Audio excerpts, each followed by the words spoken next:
आप एक साधक की तरह इस कथा को सुनो। इड़ा, पिंगला और सुषुम्ना, बात को समझना, ये 3 नाड़ी हैं। और बैठ जाओ भैया।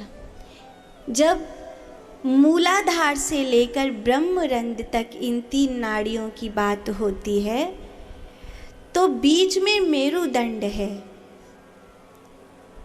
बहुत बड़ी बात बता रही हूँ, ध्यान से सुनना।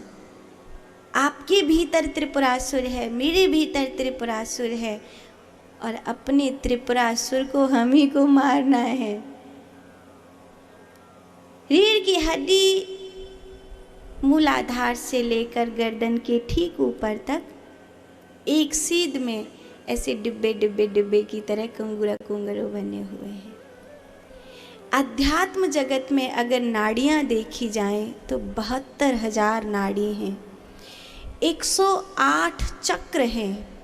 इसीलिए महादेव ने ध्यान की 112 विद्या दी हैं।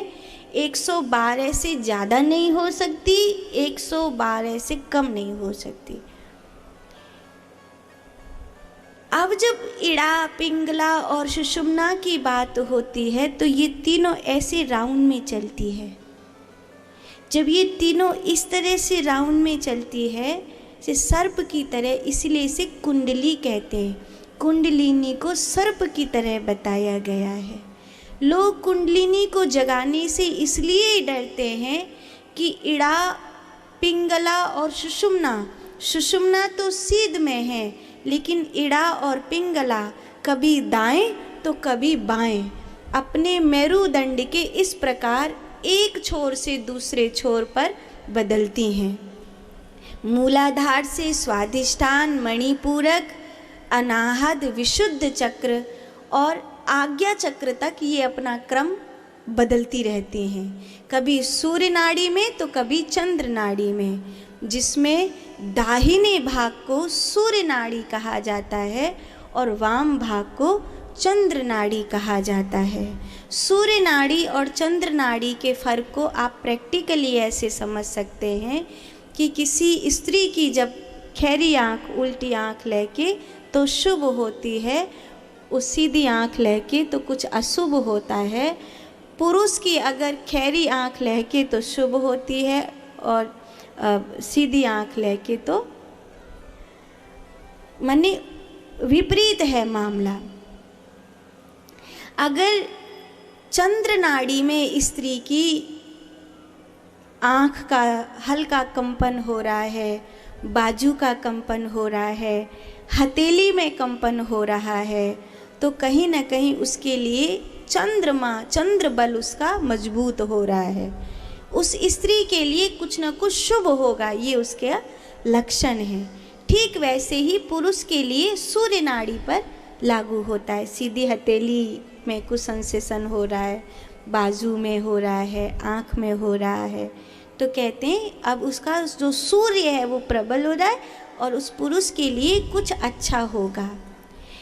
कुंडलिनी को जब कोई जगाता है तो सुषुम्ना में तो ठीक है, लेकिन जब वो इड़ा और पिंगला में जाती है तो कभी सूर्य नाड़ी में और कभी चंद्र नाड़ी में जाने के कारण और गुरु का साथ ना हो और एकाग्रता ना हो तो वो दाएं या बाएं ही रह जाएगी, और अगर ऐसा हुआ तो वो मनुष्य बहुत बुरी गति में चला जाएगा।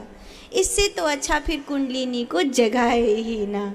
इसीलिए कहते हैं कुंडलिनी की साधना करनी हो तो गुरुदेव का साथ होना अनिवार्य है, क्योंकि वो उस साधक की ऊर्जा को देखकर ही बता देंगे कि तेरी जो कुंडलिनी है वो इस समय किस ओर गति करनी है। और अगर वो गति उल्टी हो भी रही है तो गुरु की ऊर्जा शिष्य के मस्तिष्क पर पड़ने से वो कुंडलिनी सुषुम्ना में वापस आ जाती है। इसके लिए शिष्य को खूब प्राणायाम करना चाहिए। 3 है इड़ा, पिंगला और सुषुम्ना। ऐसे ही 3 हैं आज्ञा चक्र पर रेचक, कुंभक और पूरक। यही 3 हैं पिंड में रजोगुण, तमोगुण और सतोगुण। यही 3 हैं धरती, पाताल और आकाश। इन्हीं तीन हैं ब्रह्मा, विष्णु और महेश।